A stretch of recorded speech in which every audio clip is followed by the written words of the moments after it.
Okay mga bro, good day sa atin lahat. May panibagong content na naman tayong gagawin ngayon mga bro. Kung nakikita nyo to, ito ay loud horn na Bosch. Ayan mga bro.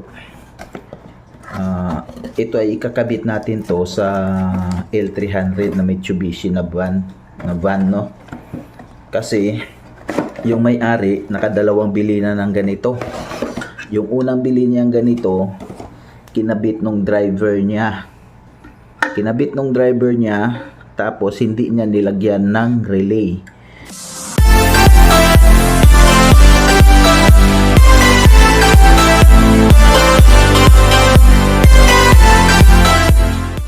Kung ano yung stock na nakakabit doon, tinanggal lang niya. Ang stock horn pala ng L300 isa lang. Tapos maliit, kaya mahina ang nag-request yung driver niya na palitan ng loud horn para malakas daw. Pero siya lang nagkakabit, yung pala hindi siya marunong magkabit ng mga loud horn. Yung stock basta lang niya tinanggal, tapos kinabit niya to, dinagdagan lang niya ng sakit dito, pinaralel niya doon sa stock. Tapos yun na, sinalpak. Nagreklamo yung niya, sabi mahina daw. Baka may diferensya daw yung binili niya nung una. Kaya nagpabili nito hanggang sa umalis na yung driver na natanggal. Hindi na naikabit to. Siguro nagdadalawang isip na magkabit yun dahil hindi marunong. Hindi kasi niya nilagyan ng relay mga bro, kaya mahina. Kasi dapat may relay talaga yan. Itong relay na to, ginawa ko na to kahapon. Yan, tapos nilagyan ko siya ng fuse.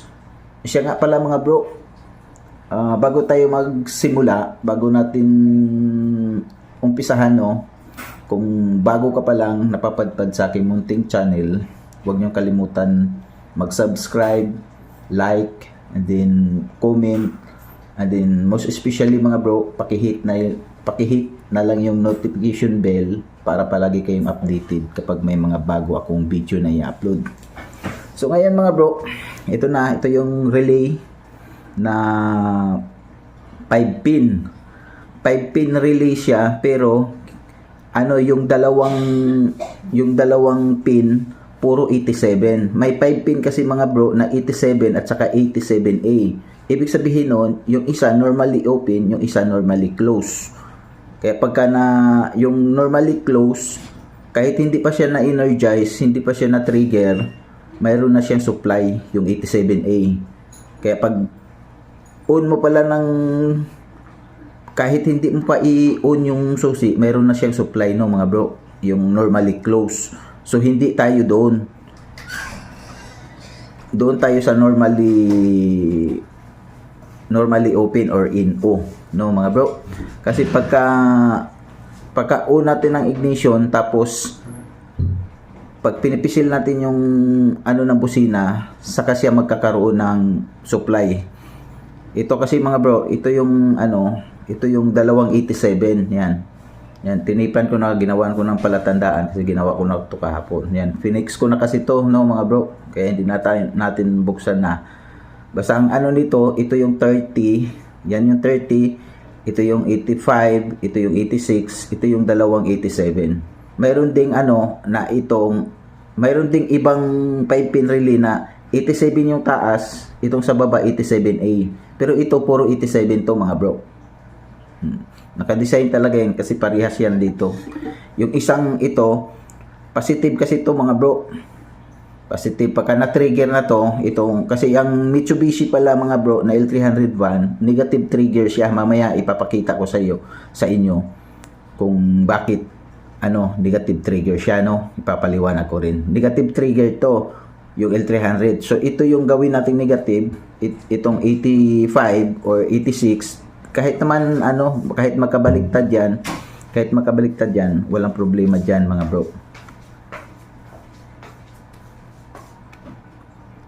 Yan. Basta itong dalawa, kahit magpabaliktad to, alin yung gamitin mo, positive o negative. Okay lang yan. Kasi trigger lang to para maglabas siya ng supply dito. Output niya ng positive, no?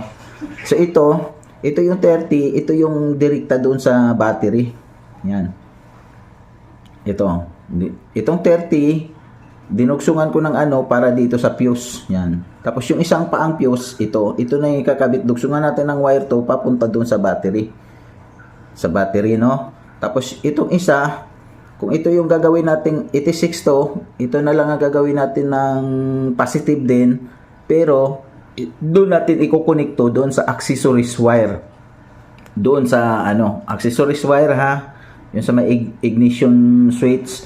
Pagka sinusian mo, saka siya magkakaroon ng positive. Tapos yung, kasi sa ignition switch may 5 wire yon. Yung dalawa may isang permanent supply doon. Hanapin natin yung permanent supply. Tapos yung isa naman, yun yung accessories wire na sinasabi natin na pagka inon yung susi, saka magkakaroon siya ng positive na nanggagaling dito sa permanent supply, no? Yung permanent supply tatawid yun dito sa accessories wire pagka inon yung susian ng L300. Then magkakaroon na siya ng positive supply, no? Tapos ito naman, ito yung itatap natin sa may wire doon sa may pindutan ng busina kasi negative trigger yun. Para pagka pinindot natin ang busina, matitrigger na to kasi mayroon na siyang pag-on sa susi, mayroon na siyang positive supply nito, itong 86, tapos yung itong 85, ito yung magti-trigger para maglabas siya ng positive supply dito.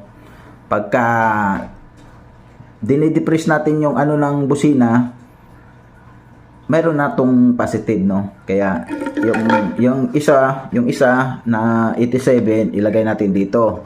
Yung isa naman lagay natin dito. Kahit makabaliktaran din to mga bro. Pagdating sa busina, wala siyang ano polarity. Kahit magkabaliktaran, kahit yung positive dito or negative dito, okay lang. So, ito yung kaya dalawa tong 87 kasi dalawang busina to, no. Yung isang positive ganyan, yung isang positive dito. Tapos yung natitira, ito puro negative na yan. Yan. Ito ang the best dito, yung negative na to, idiretso natin doon sa negative ng battery para intact yung ano ng kuryente. Pwede rin naman sa body ground. Kaya ito mga bro, kagabi, kahapon, gumawa na ako ng pinaka-harness. Ito, papaliwanag ko lang sa inyo. Itong isa, ito yung papuntang battery, yung supply na permanent. Kahit hindi mo susian yung sa ignition switch, mayroon na siyang supply, no? Ito. Tapos itong 4 na terminal na ginawa ko, ito yung dalawang positive para doon sa ano natin, no, doon sa labas ng relay, yung dalawa, yung sabi ko sa 87. Tapos ito dalawa sa negative. Yan. Kaya ginawaan ko ng sakit to para isasaksak na lang natin. Ito yung sabi ko na kahit magkabaliktaran, yan yung positive na nanggagaling doon sa relay. Tapos itong isa, ganyan. Ganyan ang pagkakabit niya ng mga bro. Yan. Tapos itong dalawang positive, negative, dito yung isa, tigi-isa sila. Yan. Yan, tigi-isa sila. Yan.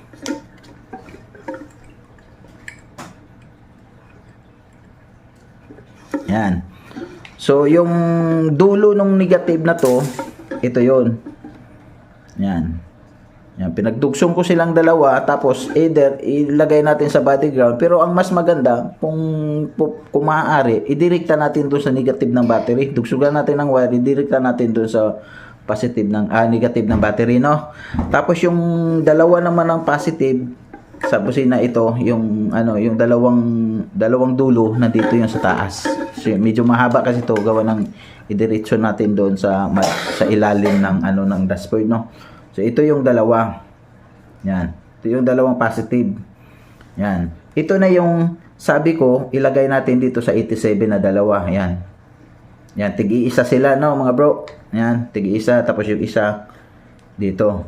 Yan. Kaya dalawang 87 yan kasi ganyan. Yan. So ganyan lang yung connection mga bro. Tapos itong isa, ito yung sinasabi kong permanent positive na kahit walang susi, mayroon na yung supply.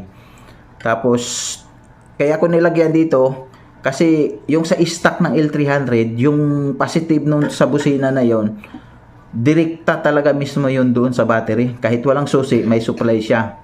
Yan, ipapaiano ko rin sa inyo mamaya-maya pag nandoon na tayo sa unit.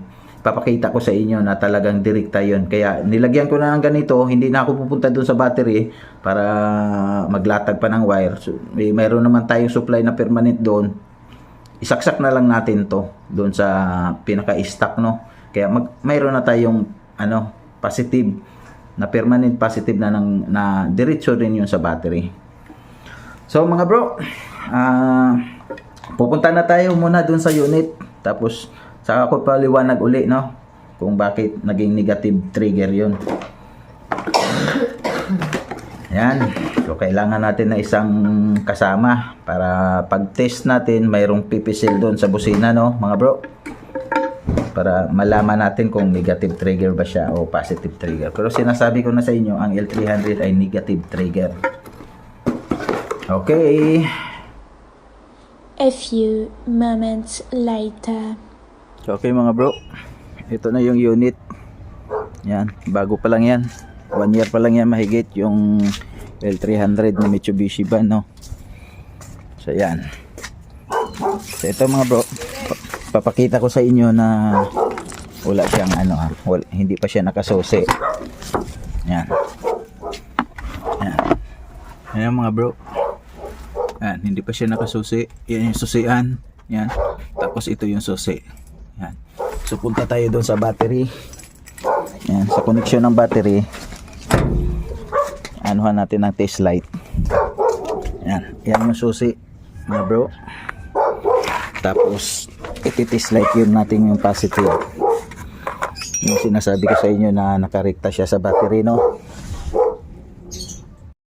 So yan mga bro, gamitan lang natin ng test light to. Ito yung test light na gagamitin ko, no. So since na positive ang hinahanap natin, ilalagay natin sa negative to. Ito tong isang yung alligator clip ng natin, test light. Kakabit natin sa negative. Dito na lang tayo kukuha ng negative. Yan. Yan, nakakabit na. Yan natin to. Yung sa positive, no. Itutusok natin sa isang terminal dito sa ating lusina. Pagka umilaw yan, yun na yung positive. Ano mga bro, yan, umilaw. Yan, so nandito yung susi. Ibig sabihin nakarekta siya sa battery. Yan ang sinasabi ko kanina. Yan yung susi. Yan, may supply na siya. So dito tayo magtatap, no, ng positive dun sa relay natin yung 30. Dito natin kaya nilagyan ko yun ng terminal yon para isusuksok na lang natin dito. Yan, tapos ito. Yan. Tapos ito yung sabi ko sa inyo mga bro.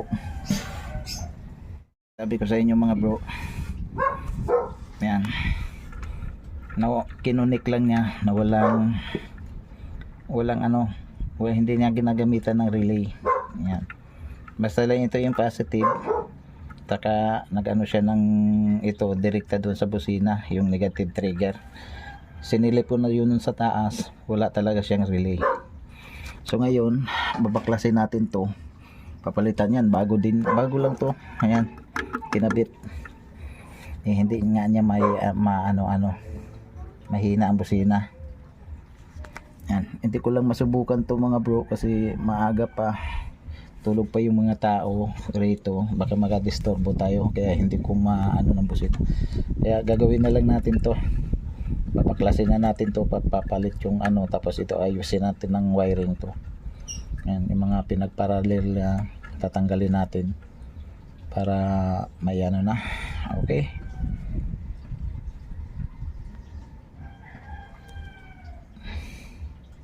So ayan mga bro, natanggal na natin. Ito yan. Ito yan siya. So ipapalit na natin to, no. Ayan. Wala akong assistant ngayon mga bro, ako lang mag-isa. Kaya ikakabit ko muna siya. Ayan, mamaya uli. Ayan na mga bro, nakabit ko na.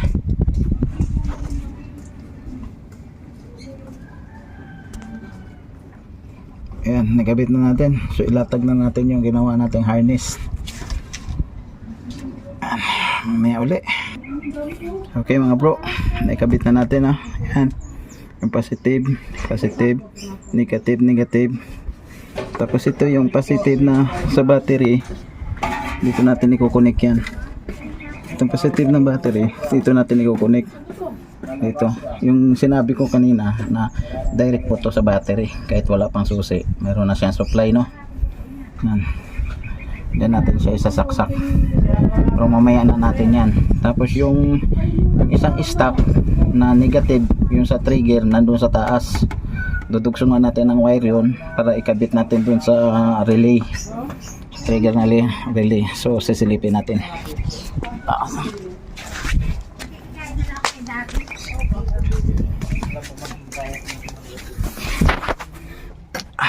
Dilim.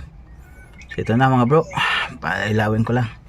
Yan, ito na yung isa, no? Ito yung galing sa busina, sa negative trigger. Yan, yan, tinugsungan ko siya ng wire. Yan, para umabot siya dito sa taas, dito sa relay. Yan. So ititest natin to ngayon. Ibusina natin, no? Yan, babalatan natin yan. Yan, may balat na. Tapos yung isang test light, iano natin doon sa positive. Balatan ko muna. So ayan na mga bro, naikabit na natin doon sa baba yung positive, yung direct positive. Yan. Ito yung sa test light natin. Tapos ito yung negative, yung sa busina, yung sabi ko sa negative trigger. Yan.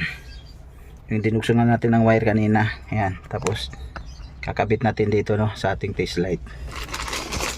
So ayan na mga bro, yung sa negative, yung galing sa busina natin. Yan, hawakan na lang natin. Tapos isususi ko muna para magkaroon siya ng yan. Yan na, nabuhay na rin yung radyo. Tapos yan. Tapos subukan nating pindutin ang busina kung talagang nailaw siya. Yan yung busina. Hindi na yan tutunog kasi tinanggal ko muna yung ano, yan, busina. Pipindutin ko lang to. Tapos tayo natin yung test light natin kung nailaw. Yan. Yan, pipindutin ko. Ayan, oh. So okay na ang connection natin mga bro. Ayun, oh. Pagka pinindot ko, mayroon na siya supply. Yan. Yan mga bro. Okay na. So ngayon magkakabit na lang tayo ng ano, relay dito na sa taas. Yan, para matapos na tayo. Okay, kakabit ko muna yung relay mga bro. Hindi ko muna ipakita sa inyo kasi nahirapan ako lang mag-isa, walang tagahawak. Okay. So okay mga bro, okay na, naikabit na natin yung sa relay. Ang hindi na lang naikabit natin yung sa accessories wire. Yan, ito na lang yung positive, yung sinasabi ko kanina, naikabit na natin dito sa yellow. Yan, positive. Tapos yung dalawang positive na nanggagaling sa relay sa output sa 87. Yan, tapos yung negative, yon yung terminal papuntang busina, no? So ngayon hanapin na naman natin kung anong kulay ang ano, accessories wire nitong Mitsubishi. Punta tayo dito sa may susian. Kailangan pag susi natin saka siya magkakaroon ng positive. Pagka walang susi, patay din siya, no? Okay. So okay mga bro, nandito tayo sa driver side sa may manubela. Ayan. So hahanapin natin dito yung wire na mga makakapal. Kasi yung main positive, no, yung gagaling sa battery. Saka yung connection sa may ignition switch. Yan. Yan. 5 wire po yun mga bro. Ito marami. So ito mga bro, ayan, oh. Ayan. 1, 2, 3, 4. Tapos yan, oh, 5 yung pula. Yun yung positive. Yun yung live, no mga bro. Ngayon maghahanap tayo. Ilagay natin yung ating test light sa negative. Saan dito pwede natin mapaglagyan. Ito na lang siguro. Ayan. Negative yan. May negative yan eh. Ayaw kumagat. Hanap na ako mga bro. Sana pwede siya. Okay. Anuhan muna natin ng susi. Lagyan natin, susian natin. Yan, itong susi. Yan. So i-on muna natin no mga bro, para pag tusok-tusok natin malaman kung alin yung iilaw, yun yung accessories wire. Yan. Yan, umilaw na yung radyo. So mayroon na yan. So magtutusok tayo dito sa 5. So ngayon, kung mayroon na ba yung negative yan, unahin nating tusok yung itong blue. Yan, kasi kadalasan blue accessories wire. Yan, tusukin natin yan kung mayroon bang tao. Yan, labas natin. So tusukin ko yung blue. Hirap, walang tagahawak.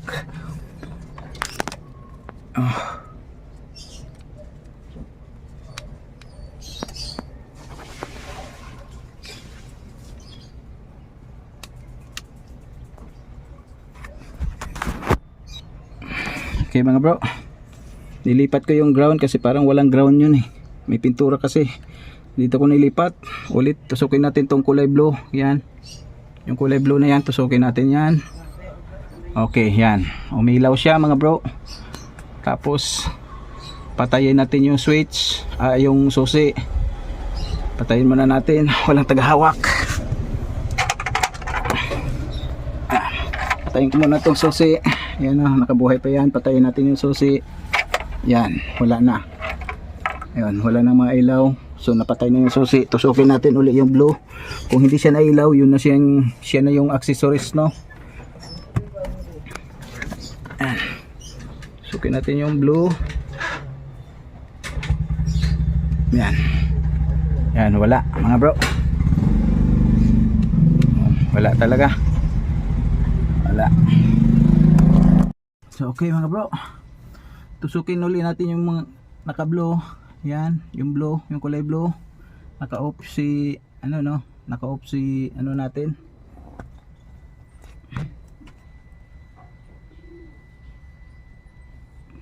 Yan, naka-off si susian. Yan, naka-off si susian yan. Tapos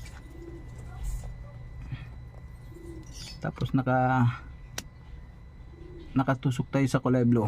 Tapos susian natin, no mga bro. Susian natin. Oh, ayun, mayroon patay, wala. Buhay, mayroon patay, wala. Buhay, mayroon patay, wala. Okay. So maliwanag na sa atin mga bro.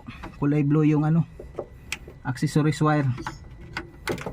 Okay, maglatag muna tayo ng wire papunta dun sa ating relay. Suot muna tayo dito mga bro pasensya na, wala kong alalay, kaya i-stop ko muna, ipopos ko muna, pakita ko na lang pagka natapos ako maglatag. Bro, naikabit na natin yung wire ng 86, yung papunta sa accessories wire.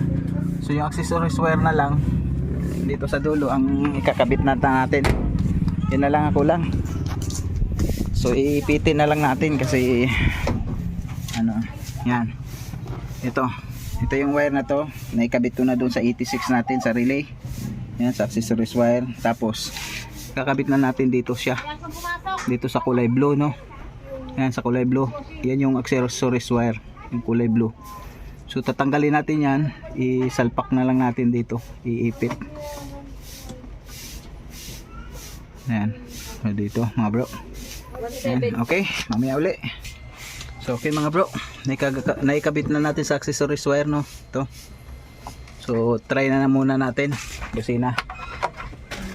Susian natin.